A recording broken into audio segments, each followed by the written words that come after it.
Good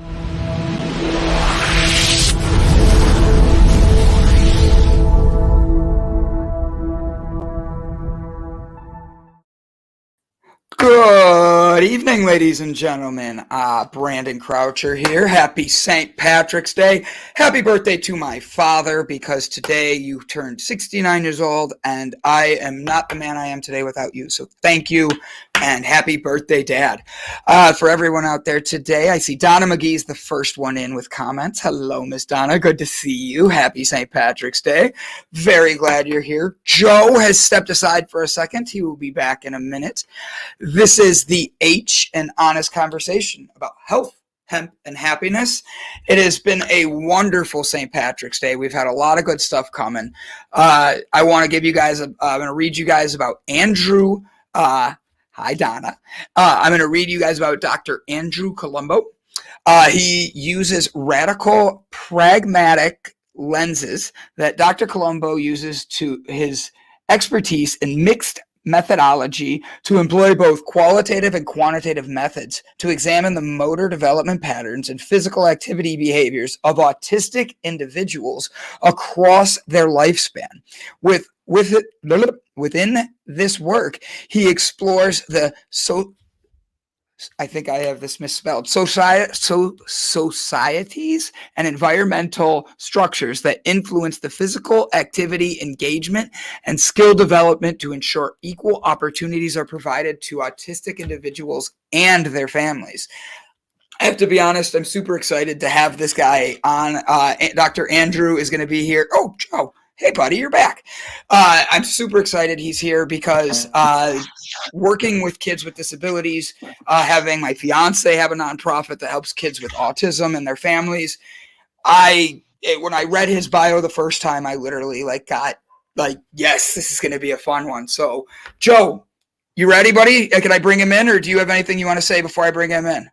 Let go. Dr. Andrew, it's good to see you. How are you today? Hey guys, I'm doing all right, hanging in there. About, I like to say pandemic good, I guess. That's, you know what, with what we're going through this last year, I think that's a good way of putting it. Pandemic good is a whole new level of good. Exactly. So how did you, all right, you're a doctor, so, and I fumbled across so many of those words. I even told Joe before the show, I'm like, I'm reading this 5 times before we go on because I'm going to mess up all the words. And he was laughing at me.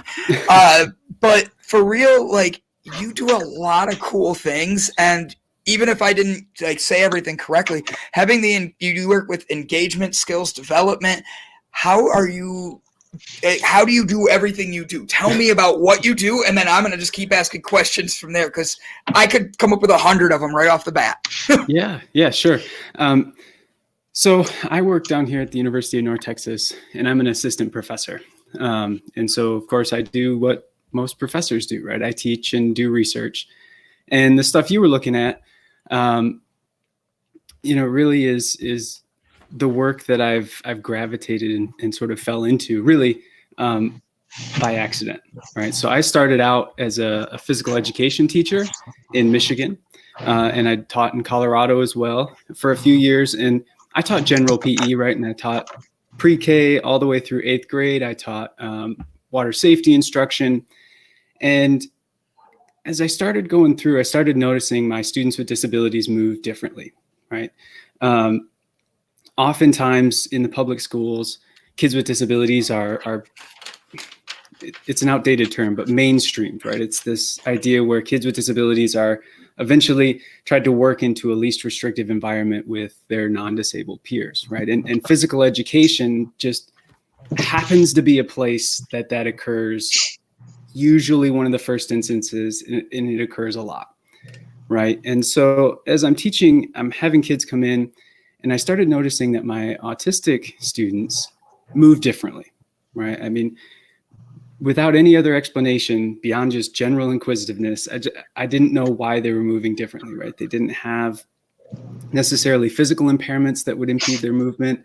Many were engaged and with whatever we were teaching, but yet they were moving different. And so that got me started kind of down this path of doing this work, right? And I never intended to get a PhD, right? I fell into this. I came from a non-academic family, right? My father was a cop, my mom was a nurse. I was getting a bachelor's degree to teach, right? That was kind of where I was going. But I started to get really jaded with teaching, not because of kids, right? But because of everything else going on. And I was doing my master's degree at Western Michigan online while I was teaching. And I got really introduced to research, and we had to do a research project as a part of my degree. And so I really liked it. And I almost took a job working for USA Rugby, but in that like weird split point in life, my wife, who does come from an academic family, is like, hey, you like doing research. Why don't you go get a PhD? And so that led to ultimately here where I am today. So really without her, I wouldn't be here. But I got started just with this real basic question of why kids move differently, right? And ultimately that has now led into a lot of my newer work, which is working with young adults, adults and older adults on the autism spectrum about their physical activity, right? You know, why aren't they necessarily doing as much physical activity as non-disabled peers? Why might they have difficulties engaging in physical activity or doing certain skills? Mm-hmm. And so a lot of what I'm doing right now is really looking at the social and environmental barriers to that physical activity, right? And what I'm noticing in a lot of the work that I do is folks want to engage, right? I mean, autistic adults know physical activity is important for their health, right? They feel it just like many of us do. When we go to the gym, we may feel better. We go for a walk or go for a run or do a workout in your house, you feel better overall, right? There's sort of that just natural sort of benefit that we all get. Autistic people get that too. The trouble is that there's often all of these barriers to them engaging in physical activity, right? For many of them, sensory things can be often overstimulating, right? So many of us who go to a gym, the music is blaring, right? You smell chemicals, you can smell a pool.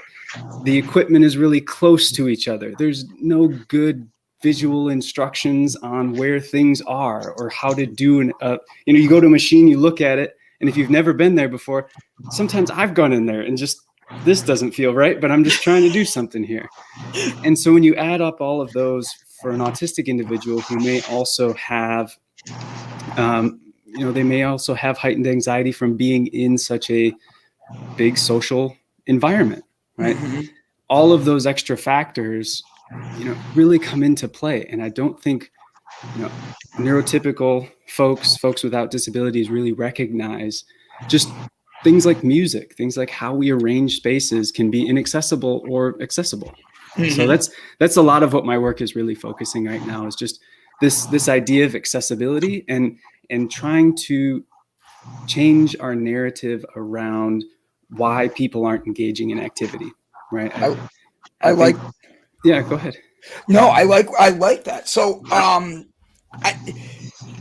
I wrote down like 8 questions. So with the moving differently thing, I think that you said it best when you said like social and physically. I like that because the social part of it is really crucial. A lot of people don't understand that, like the noise that we associate as a vacuum or a game machine going off to cheering at a professional sports game is overstimulating for some people.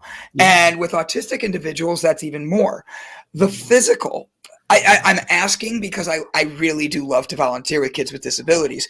And what was it that you caught that was actually different about what they were doing when they were actually doing things as their physical education teacher? Yeah. So my thinking has changed on this quite a bit and really a lot over the last year. When most of us think of movement, right? I'm trained as a physical educator. I've got my degrees in kinesiology, all those fancy ones up there on the wall. You're taught that movement should be done in a certain way, right? And I'm sure both of you can think back to your physical education experiences, and the teacher trying to get you to throw a certain way or trying to have you kick a ball a certain way, right? There's these very specific ways we have people do movement. And oftentimes that's where we start, right? And if you're teaching a kid that they have to move in this very specific way, if I'm not good at moving that way, once I get to adolescence, adulthood, and I'm still not feeling like I'm very good at doing that, I'm probably not going to do it, right? 100%. I'm going to find something else to do. And so my thinking originally had started with that point, right? So I was looking at my students and I was seeing kids, particularly my kids on the autism spectrum, is moving differently, right? They may be able to do the task, right? They may be able to throw the ball, but it looked different than what we, can typically consider a overhand throw, right? And so my dissertation is actually on that, where I actually helped kids encourage movement. And it's since shifted a little bit, mostly because a lot of my work since has been participatory, in which I've actually engaged autistic individuals as a part of my research team, right? So they're not just people I do research with, or in worst cases, some people say on, right? But they're actually a part of the team, and they're guiding the questions. They're helping me look at the data, and they provide a consulting type of a role. And having them as a part of the team has shifted my thinking, right? And I'm consider myself neurodivergent, right? I have ADHD and depression, so I fall on that neurodiversity kind of umbrella. But I don't necessarily know the autistic experience, right? And there's some things that overlap, right, with my ADHD and their autism, but of course there are things that happen for me and not them, right? Yeah. And their thinking, and in talking with some other folks throughout my profession, the idea of moving in a specific way, it's kind of antiquated, and I may get in trouble for saying that, but it also, I think, disinhibits us from actually making benefit, right? Making gains, because so what if I can't move that way, right? So what if I can't throw exactly how you want me to throw? If I can get the ball over there, right? It may not be the most efficient, it may not be the best, but whispering, like less than 1% of anybody ever makes it to the pro level. So that's not what we should be teaching kids to. We should be teaching kids to a point in which they are comfortable and competent in doing that movement, so that when they become adults, they're going to be much more open, right, to doing physical activity. I think we've got, so many moving pieces with this. It's never as simple or straightforward as people want to, try to make solutions.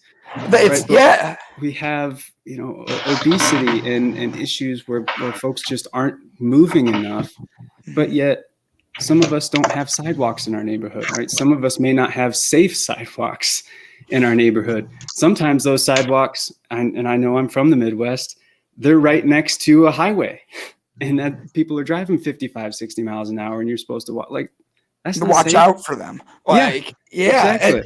It's not safe. So honestly, this is like came at me, and this was what my first question was. You were a physical education teacher, and I can see how that helped. But if you saw how I wrote kinesiologist, that you would be like, wow, how did he have any degrees whatsoever? But the truth is, those are so very different. And but they're not. Okay. They're not. If you look back on kinesiology as a profession, it is rooted in physical education, or at least what we used to consider physical education, right? People over in Europe looking at how we move the body, right? There's a lot of sort of the Eastern European, Swedish kind of, where they looked at gymnastics, and we looked at just body positioning, right? That's the foundation of kinesiology, right? Before that, we studied the body as in terms of anatomy, right? And physiology, and how muscles move and where organs are. But it really wasn't until late 1700s, early 1800s that we actually step back and go, wait, how does the body actually move? Right? How do we do these things and coordinate all these things? And I mean, it happened really similar timeline as when we started looking at this in animals, right? There's a really famous set of photos that you've likely seen of a horse running, right? Because these two guys had a bet that the legs of the horse, all four of them never left the ground. Yeah. And so they photographed them the first time we were able to do this, and you could see, right, that all four legs came off the ground, right? So that kind of idea, whatever it was, around that time frame, we started looking not just, how we're made up and how things connect, but actually, what do we do with these things, right? How do we move our body? And that just sort of built into studying all of these different things that we would now consider kinesiology, right? There's the physiology aspect, there's the people who study muscles and study all the pathways of neurons and everything that goes along. And then there's people, like me, who are much more of a behavior sociology type of researcher that is still looking at movement, but in a different context, right? And that all of it falls under kinesiology, and physical education is there too, right? So physical education is just a branch in which we teach people how the body moves, and then we teach them how to teach other people how to move their body, right? And so it really is all interconnected. And I think that's kind of one of the nice and not nice things about kinesiology, right? Is everybody kind of knows what it is, but nobody really wants to admit they know what it is because they don't know what it is, right? There's so many things that fit in there. You saw I couldn't spell it or know what it was, so I was just willing to fall on my face, and I did it. With you doing this with all the physical and noticing that, what has been some of the techniques that you've noticed has been most beneficial? Because we had a comment come in that was about how they kept trying to force her to do right-handed. And the thing is, I think that a lot of that is kind of along those same lines. They keep pushing you to do one thing. Yeah. But you're sitting here saying, wait, the body can move in so many other ways and different for everybody. How have you been able to see the benefits, and what has been some of the techniques you've noticed that work great? Yeah, so it's funny. She mentioned, well, it's not funny. It's a traumatic experience, right? But having to be left-handed and learn how to throw or do another skill right-handed. I mean, it happened to my wife as well. She was sort of naturally left-handed, and they taught her to do everything right-handed. And I think that it ultimately comes back to really, we struggle with teaching other people how to do things differently from how we taught, or that we're taught to ourselves, right? I mean, it's sort of my number one critique of the teaching profession. And I adore teachers. I was a teacher forever. I have tons of family who were teachers. I'm a teacher union supporter, right? But we often get into patterns of teaching how we were taught, right? Because, well, that worked for me, right? So it must work for you, right? And I mean, and there's lots of other, of course, contributing factors that go into all of those things. But oftentimes it's just because we don't know how to teach another way.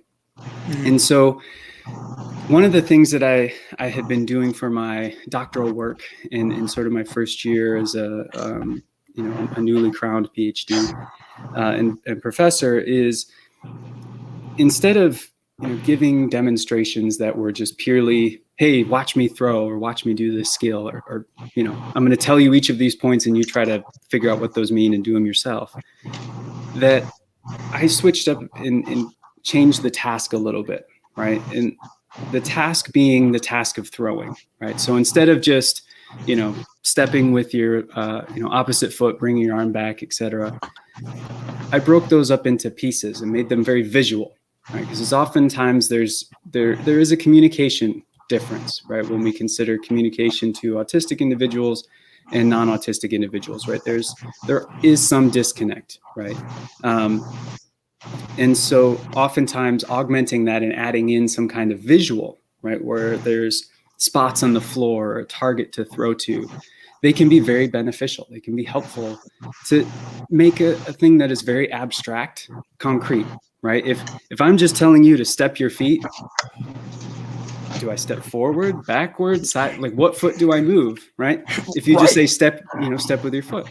But if I put spots on the floor and I say step to the spot, right, that takes a really kind of abstract thing and makes it concrete, right? I can see the spot. Okay, I'm going to put my foot on the spot, right? Straightforward. Another one that we did for overhand throwing was whichever hand you throw with, you reach and touch, say, like the wall, right? So I'd touch the wall first, and now I'm sort of in a position that when you tell me to throw, I'm kind of already in this position, right? It's a great idea. Yeah, it's built on a theory called dynamic systems theory, which talks about how the environment and the individual organism and the task all kind of interact to create some type of movement or behavior, right? And if the idea that I was working with during my dissertation was that if I manipulated the task, the environment stays relatively static, right? That's not going to necessarily change. I can't change the person, right? They have all the things, good, bad, and different going on with them. I can't fix them, right? But if I can change the task, and so if I can change a task, can I, influence somebody into a, more of a pattern like what we would want to see, right? And so my shifting since then has been, yeah, this is good, right? Because sometimes we have kids who throw underhand and we want them to go overhand. So, okay, we're going to work on this overhand throw. But my thinking has changed in the piece that, getting them to do those parts, that's fine. Anything else, right, that's sort of ancillary to that movement, I really don't care, right? Hold this arm wherever you want. Point it, hold it to your arm, keep it down by your side, whatever you want to do, that's fine. If you're getting the other pieces, that's what we're working on. So for me, working particularly with kids, visuals is often one of the biggest helps. And just giving time, right? Sometimes a kid needs to just take time to process what you said, what you showed them, what you want them to do. I mean, some of the work I was doing with my kids, I say my kids, right? The kids are part of my research. They're your kids. You're with them, you're around them enough, they become your kids. I've done programs, buddy. I get it. Like, it's that teacher part. It is. Well, that's why I'm saying, like, you're doing something really cool, my man. Like, nice. You came from being like a physical education teacher, and now look what you're talking about. You went from, and I'm complimenting you because it might not sound like that, but like, you're figuring out how to help people move things, how they're throwing by just being against a wall. I like what you're doing, and like, I think that that needs to be talked about more, because I know particularly my fiance, her nonprofit trains service dogs, and I see the difference. Just having a dog with these kids changes the family's world, and I mean drastically changes it. And I don't think a lot of people know how that truly affects, like, all of it, like every little thing around us. So you giving them a chance to figure out their body motion, figure out how they move these things, that's exciting. Like, that's something that, getting ahead of the game, you have the dogs, you have this, you have families that care so much. You're giving a future, and you're giving hope. And I think that my favorite part of what you said through everything so far was that you wanted to get them, you didn't call them patients, you didn't call them clients, you didn't say get over it, you called them equals the whole time. So you're encouraging them to get through it, and I love that. I think that's great. Yeah.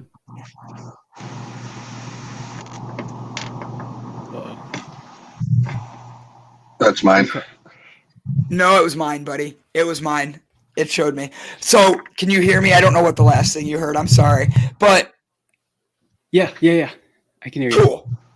But I really do like what you're doing. What was your biggest struggle? Because I suffer from depression as well. And truthfully, Hey, Brandon, real quick before you Oh, go ahead, buddy. I know I keep talking. You need to jump in. You know that. Well, my internet's being a little wishy-washy. But Dr. Andrew, I think you made a good point. And I don't think this necessarily just helps kids with autism or special needs. I think kids in general, you do have kids that are just born that are more natural athletic, and you have ones that aren't. But we're all different types of learners all the way through adulthood: vision, auditory, and hands-on. So I think it gives, even at that level, kids multiple options to learn what you're teaching, whether the dots help them or they're just natural, go up and just throw it, and you're like, well, he might be in the NFL, good for him. And or somebody that is just listening to you and they can kind of visualize and just do it. And then honestly, I know you made a point earlier that like 1% really is likely to make it to the pro level. I know he got a bad rap, but look at Michael Vick in the NFL, okay? He did go through a period of time with a bad rap, but he threw sidearm. But it didn't matter that he threw sidearm because he got touchdowns and yards and won team games. So, but he did it differently than his teacher would have taught him back in school. Yeah, I think so. Even at the pro level, you see things differently, but it comes to the same end objective. Yeah, exactly. I think it's really just our perception, right? And Brandon, you kind of mentioned that a little bit too. It really is a lot of my work, particularly in the last couple of years, has been on this shifting idea of what our perception is and what we,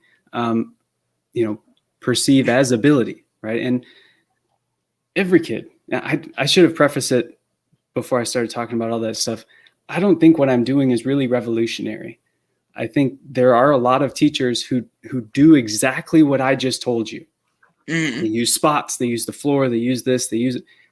I'm not reinventing anything right here. And I don't claim intellectual ownership over that particular premise. It's just some teachers may not know exactly where it came from or a particular process in order to do it. And sometimes it just sort of comes to folks really trial and error, right? I'm just going to try this thing and see if it works. And maybe it does, maybe it doesn't, right? And we know that can work, right? You can flip a coin, it'll be positive. Sometimes it may backfire you in a really negative way. And Joe, to your comment, just, you're right. Every kid moves differently, right? We human beings are so wildly diverse. There's no one way anybody moves, right? Everybody's physiology is going to be different, and how we move is different because our leg lengths are different, our torsos are different, we carry our center of gravity differently. And unfortunately, we are often fed ideas from many numerous sources that movement or good movement or even sport athletes have to look, act, be a certain way. And my whole point of what I've been doing recently is just to push back at that and say, no, it doesn't have to be, right? It doesn't have to be that movement in that way, right? It doesn't have to happen this way. And Brandon, I know you mentioned my research paradigm, and I probably should explain a little bit of what those terms are. And it might actually frame kind of what I've been saying. And so radical pragmatism it's a worldview I've sort of developed and curated on my own work, right? And I think whatever, whomever, every day that I get paid to think, right? I mean, that's sort of one of the best things that I love about what I do is I'm paid to think about things. And pragmatism is this idea of not needing to know the exact truth, right? Or not necessarily looking for any particular one's truths, but looking for what works, right? And so oftentimes we look at science and it's usually trying to find a single truth, right? We're trying to find the most efficient, most effective. And for things like vaccines, that I really hope that that's what they're doing. But for work like mine, that has a lot more gray area to it, I don't care what the best way is, right? Somebody else can worry about that. I want to know what works, right? How do we get somebody to be in the best situation that's best for them? And the radicalism piece comes in with the idea of really, really questioning just face value what society expects, thinks, prioritizes, makes sacred, right? And say, no, I don't know if we can swear on the show, but fuck that. Yeah, you can. Good. All right. Look at my name. I don't care about that. Yeah, I can look at the name. But I don't care about those pieces, right? That if it's not working, let's find something that works, and it might mean blowing up what we have and starting fresh. Right? Yes. And so coming back then to where I look at motor patterns and physical activity behaviors, right? I'm looking for what works and how can we make it better. Mm-hmm. And if playing a game as an adult is not happening because the rules don't want to change, right? People don't want to change the rules of the game. To me, that's a bullshit excuse, right? There is no game that we have in American society and global society in which the rules are so sacrosanct that we cannot change them, right? For many of our games, I mean, take football, for example. Football has not always looked like football in the United States, right? Mm-mm. Teddy Roosevelt changed the rules in 19 whatever because people died, right? So football before then looked differently than football now. We know rules have changed, right? We've changed this, and eventually society, we agree, okay, sure, yep, we're going with that. We might push and hem and haw and do whatever, but eventually people buy in. And I'm just saying, why can't we do that all the time, right? Yeah, professional level, we need to have rules and regulations, and we need to have certain standards, right? Because that's how we make sure that fair play happens, right? But if we look below that, what does it matter? Why can we not change the rule, say, to allow one person who is a wheelchair user to play a game of pickup basketball with their able-bodied peers, right? Why can't we do that? Why can't we, change baseball so that someone who is visually impaired or blind can play in the same team, right? There can be rule modifications to allow these things to happen, right? So that's where I'm at, right? It's just we don't need to have these certain set fixed rules, and I know why people like them, right? I know why people do. It's comfort, but we don't have. But that's the thing is, I agree with you. Just so you know, I think a lot of people do get stuck in their comfort, and they don't realize they're in there because it's comfortable. And I think it's interesting because the other side of that is, I literally don't know if people know. Like, we're talking about how you're helping kids with like special needs is what a lot of it's called in schools. But and if I said it wrong, please just correct me. So I'd actually push back against that, if you wouldn't mind. Go ahead. But just the idea, and I know folks feel differently. I know there's lots of stuff going on with language at the moment, right? But if you listen to disabled advocates, and you think about the term, what actually special needs means, right? Special is extra, right? Special is something else. Mm. And yeah, I know a lot of us are trying to use it in a way because we don't want to belittle someone with a disability, right? We don't want to say negative. So we come up with these terms like special, or we come up with terms like differently abled, right? And I push back on that a little bit because what you're then doing is you're already stigmatizing the disability itself, right? The disability is not bad. Mm-hmm. I have a disability. I know people who identify as disabled. My impairments that come with ADHD and come with depression, they suck, right?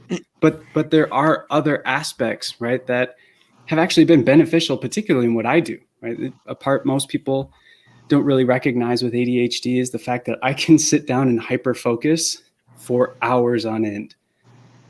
It's great when it is my work. It's bad when it is something that is nothing related to it, right? But most people don't consider that. And then when you add on top of that, just generally as society, how we disenfranchise and we marginalize folks with disabilities by pushing it off and saying, well, they're students with special needs, right? Special needs means I don't have to address it. I don't have to accommodate it because it's extra, right? It is something on top of. Makes sense. But no, so that's just the general pushback I have. No, I actually appreciate that. The differently abled is actually my fiance, so that's kind of perfect. That like I know that growing up, that was the term I always was called. So for me, I wanted to like make sure I knew if I say it right. Like, cause I had a little person on my first show this morning, Yeah. and he did not want to be called a little person. It was kind of fun. He was like, you could just call me Minnie. I'm like, that's cool. All right. Like, and that was what he wanted. So I'm like, cool. Yeah. Everybody's a little different, right? Everybody has their own language preferences. I mean, I operate in the autism world, right? There is massive discussions back and forth about autistic person or person with autism, right? If you listen to autistic people, they tend to want identity first language. They want to be called an autistic person. If you listen to scientists, parents, they tend to like person with, right? And again, it's just pushing back a little bit on this idea of what we're actually trying to do, right? When we say person with, what are we actually trying to do there? Right. We often say, we start with saying, we say a person with because we want to prioritize the person, right? We want to put them first. But the subtext of that, what you're not saying, is that if you're looking at a disabled person or an autistic person, you don't see them as people, right? If you have to put the person in front of autism to see the person, you're not really seeing them anyway. I like that. Right? So, and again, person dependent, this shifts. I know there are plenty of autistic people who do prefer or would rather have one way or the other, but going with not correcting the person you're talking to is a great start. And then just really thinking about the terms we're using.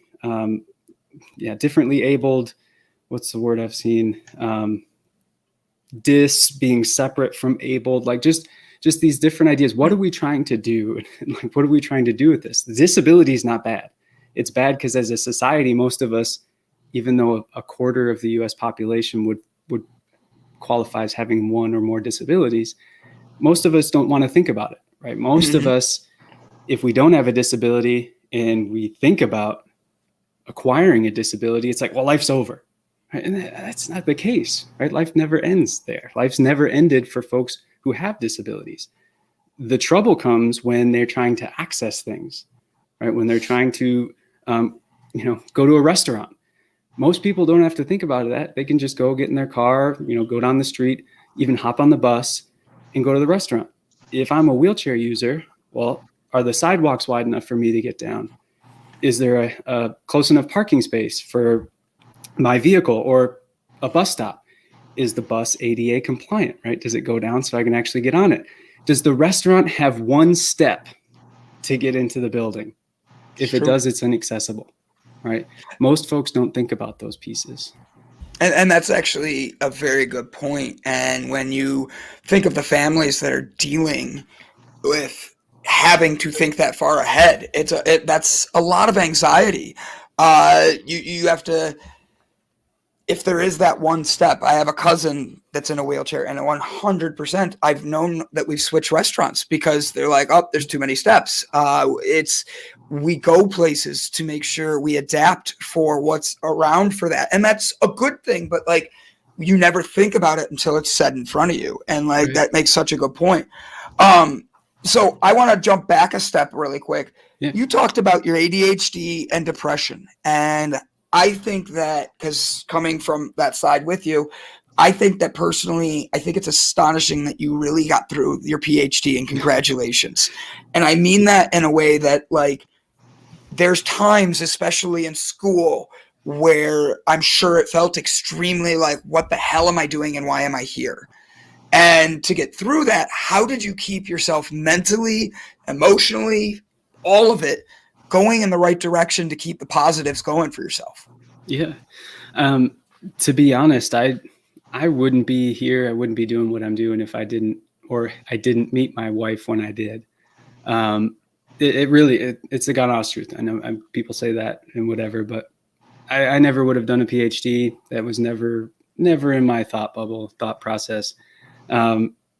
As I was graduating, I was considering moving to New Zealand, sleeping on couches and playing on some rugby teams. That was like my next 5-10 years, whatever. That was my plan.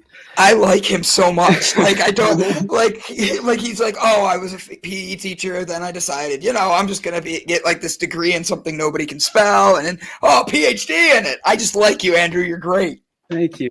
That's probably my Midwestern roots coming out, but really, she grounded me. I mean, she lets me keep my head up in the clouds, but keeps my feet on the ground, is what I try to say all the time. And really, without her during that process, it wouldn't have happened. I mean, there was sometimes, particularly during my doctoral work, where I was spending 15, 18 hours writing, doing that. And she brought me food. She made sure I brushed my teeth, made sure I went at least outside every day at least once. And so really, I can't say enough good things. And I just hope to support her in her pursuit. She now is getting prepared to do her doctoral work. And so I hope I can provide the same iota of support that she's given. And then really the only other thing that keeps me motivated, keeps me going, really lets me reset, is getting outside and trying to get out into nature as much as possible. Like, I fortunately, being in North Texas right now, don't have much access to really good outdoor spaces, but I climb. We head up to the Colorado in the mountains whenever possible. Get on my mountain bike, get on my bike and go around. Basically try to get outside whenever I can, away from the computer. Oh, so I actually saw it. You mountain bike, you climb, you hike, and then you spend time with family. How do you have time to do all of this? Like, you're with your wife, you're doing all, like, you're really cool. So climbing, have you always been a climber? I have to ask. No, I got into climbing probably around my senior year in college is when I started climbing. I mean, I'm from Michigan, right? There's no mountains to climb, right? I mean, I climbed trees when I was a kid. My mom came outside when I was about 3 or 4, and I was up a 20-foot tree, and she's like, "Can you come down now?" And I just told her no. And I climb whatever I can, whenever I can. And again, I met my wife then, and she had climbed. She lived out in California and in Costa Rica, and I think she free climbed Mission Gorge when she was out there, and so she got me into it. And then it for whatever it is, it helps me focus. It helps me think. I mean, with ADHD and add in there the depression, thoughts go everywhere all the time, right? It's really hard to shut those things down. But when I go climbing or I go mountain biking, right, I have to focus on that, right? It just lets me go, I have to think about what this next move is right in front of my face. Like, that's all I'm thinking about at the moment. There's no, there's no space to be thinking about, there's this deadline that I've got to get done. There's, this project I want to get started. Oh man, I don't think I can do it because I'm feeling the imposter syndrome and I'm just feeling really bad. I can't think about that right now.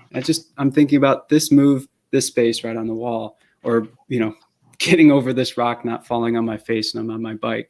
And it just lets all those other things. And so when I'm done, right, because it is mentally exhausting, right, with ADHD and depression to keep those thoughts out.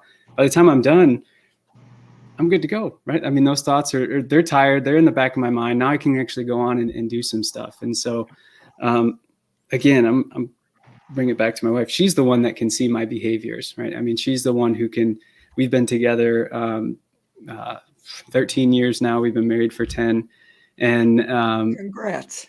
Thank you. And so like she'll come up, turn my computer off, go for a run, like just go get outside, go do something. Like, okay, fine, I'll fight with her. But then I go back and I come back and I feel better, right? And so, I mean, it's really those two things that ground me. I mean, I'm very much an introvert, but I like my people around me, right? We had a tradition in college where we had game night every Wednesday, and I lived in a house with 15 other people, and then we'd have people from the street come over and we'd play like doubles, shoots and ladders, and we'd have just all the board games out on the table. So like that part of me just really rejuvenates me, and been the hardest piece in during the pandemic. So I'm sure. Like the climbing always interests me. Joe and I went on a hike once, and he goes, "Oh, I got somewhere to take you." And they had these guys climbing, and I'm like underneath them, and I'm a big kid. Like I am just. Today I had a waitress tell me that. She's like, "You're like a 12-year-old, aren't you?" I'm like, "Yeah." So get that menu. Yeah, exactly. Like, and the crayons, jeez. So I'm walking underneath these guys. I'm looking up, and Joe's like, "Don't look so creepy, dude." And I'm like, "This is awesome. How do I do this?" Like, so that's why I asked. I'm like, if you were, go ahead. There's great. One of the kind of the big thing. I mean, climbing is experiencing tremendous growth right now, just as a sport, right? I mean, it's always been dirt bags, living out of vans, living out of cars, working, just random jobs in order to pay to go climbing. Like that's always exist. And that will always exist. Right. I've got lots of friends who are nomadic and just living out of their cars in the West. I'm slightly envious, but they, because it's now, I don't know why, but it's gaining a lot of attention, right? Good and bad, right? There's good and bad attention. Of course, there's the Alex Honnold's movie, and of course it always spurs stuff like that. But the good thing of this is there's a lot of good climbing gyms that are opening up, right? And a great place to start is just with bouldering, right? Just going in, not with ropes or anything, just climbing on your own and doing kind of the lower climbs. And I mean, to me, it's a great place to just exercise, get, it works on some strength and in functional ways. It's actually really good for autistic kids too, because it is really, there's a sensory aspect to it. There's an attentional focus kind of thing to it, because I got to look where I'm putting my hands, and there's usually a color thing to it, right? All the colors, all the holds are colored the same way, or there's tape that's the same, so there's this great way to just get started and get out and moving. And I think one of the coolest things is the climbing community really, among all the different athletic circles that I've sort of bounded in between throughout my short life, the climbing community is just one of the most accepting, right? It doesn't matter who you are, what you can climb, where you come from, you're there. Let's get you climbing. And people are stoked for you if you go out and you climb the easiest route. Like, it doesn't matter. You sent it. That's awesome. Cool. Like, and you can be climbing then next to, Alex Honnold, and he'd be doing something crazy insane. And but it's just so welcoming in that aspect. And the downside is just, what comes with growth is just people trashing climbing sites, and sort of these, our outdoor spaces are really precious, right? And they're really few and far between. And especially when we're talking about climbing, right? And especially when we talk about climbing in, the East Coast, Midwest kind of area, there's not a lot of elevation. And so when you have those areas, you want to keep them clean and sacred and special. And oftentimes different areas, they've spent 10, 15, 20 years building a relationship with the landowner, right? Most of the land we climb on is owned by somebody else, and they just happen to let people climb there. And so, folks go in there and they trash the place, you're going to lose access, right? I mean, it's a really tough thing. And there's decades-long climbers who do this too. But it's just, if you do go into the environment, use, it's leave no trace principles, right? Take all your shit you take in, take it out, right? And then that literally includes your shit too. So unless you bury it. Literally. It's literally, yes. Yeah. Unless you bury it, right? If you bury it, that's a different story. But if you don't, you're packing all that stuff out. All right, I'm going to ask a random one because it is St. Patrick's Day, so let's have some fun with this. What if you're climbing and you have to poop? There's poop buckets. Wait, really? Yeah. Yeah, it's a thing. Yeah. Like, so all right, whoa. So the guy below you is holding the rope and like making sure you're safe, right? And then you have a bucket and you have to aim it. Like, that doesn't seem right. So let's, if you're doing a one pitch climb, right? If you're top roping, right, where the rope goes from your belayer up to the top and then down to you, that's top roping. or if you're doing sport climbing, which is just one pitch where you're belayed and somebody's climbing up, hooking in as they go. That's a one pitch climb, right? That's maybe, a lot of them are probably somewhere between 60 and that's about 60 meters is usually the length, right? And the reason I know that is because most climbing ropes for a long time came in 60 meters, right? Because that was as long as so most routes are 60 meters. Now they do 70 meters, so you don't run out the line. But if you're doing one of those and you got to go, you better hold it, because if I'm belaying you and you decide to do that up there, I'm never going to belay you again. Yeah. But it's what's called trad climbing or traditional climbing, where they will it's a poop bucket, right? And you haul that up after you. And trad climbing is where you'll typically see like folks on the big wall, like El Cap, even shorter ones, but they may spend the night, right? You might climb up, a couple of pitches, and then you're sleeping at like, say 1,000 feet elevation. And the next morning you keep going up to the top. And if you got to go, you got to go. And so you typically, with one of your ropes, hang off your bucket off the side.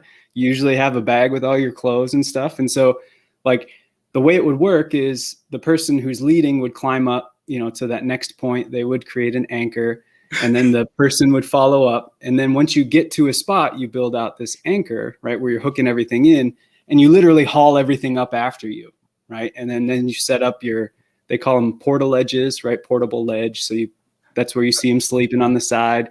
They'll haul up your food, right? You haul up all of those different pieces. And of course you plan these things out too, right? Like you usually plan out how much water you're going to need. You plan out how much food you're bringing with you. So it's much like hiking, right? Where you kind of, each day has its own kind of little ration that you make sure you stay within that. Yeah. So yeah, that is a very long explanation, sidetrack on a poop bucket.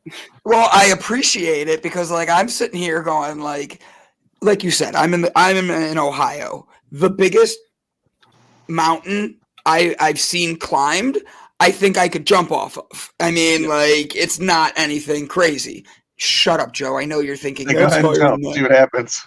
It's like 50 feet. That's like I'd get hurt because right. But like I'm saying, I could jump it and not die. I'm surprised you've never seen the hanging tents, Brandon, because that would be like a bucket list thing right there. The hanging tents? Yeah, it's the portable ledges.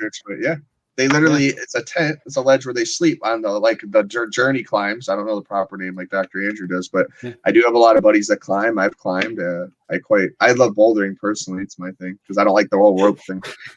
But I'm getting called out. It's a great sport, great hobby. I love it. All right, have you done the the tent in the mountain? No, I haven't done anything more than sport climbing. Would you do that?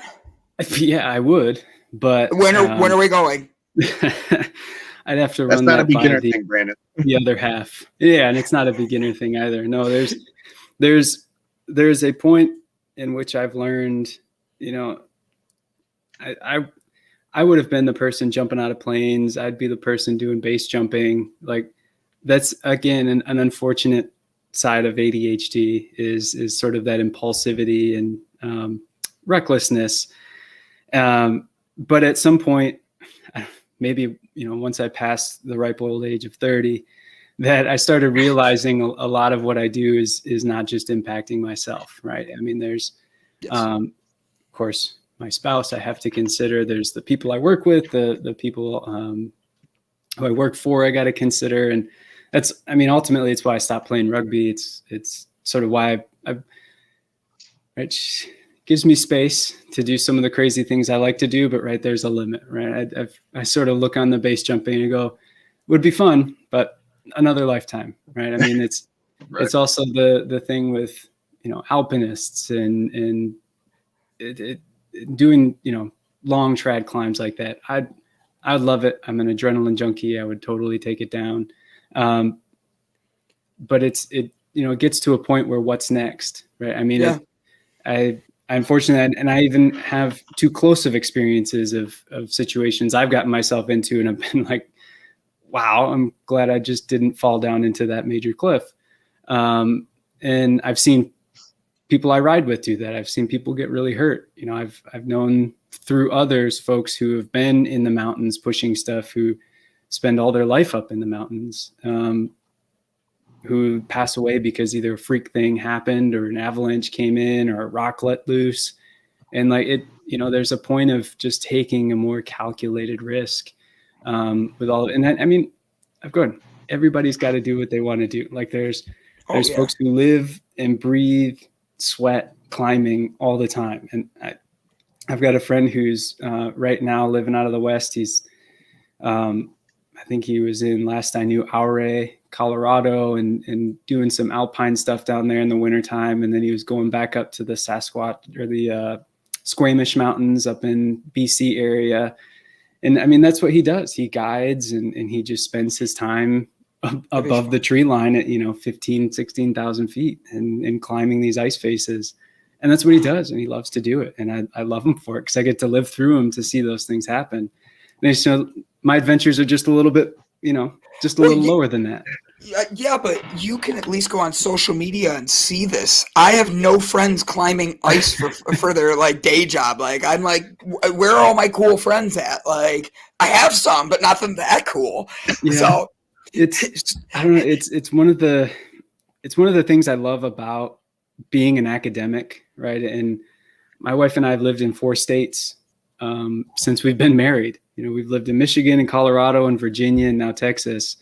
And you meet people in different spaces, and the outdoor community is just so small that when you find your way in, like you meet people along the way. And then, we really love hiking and doing those kinds of things. My wife is more of a base camper. Of course, I'm the, rugged minimalist that just goes out, just sleep on the ground.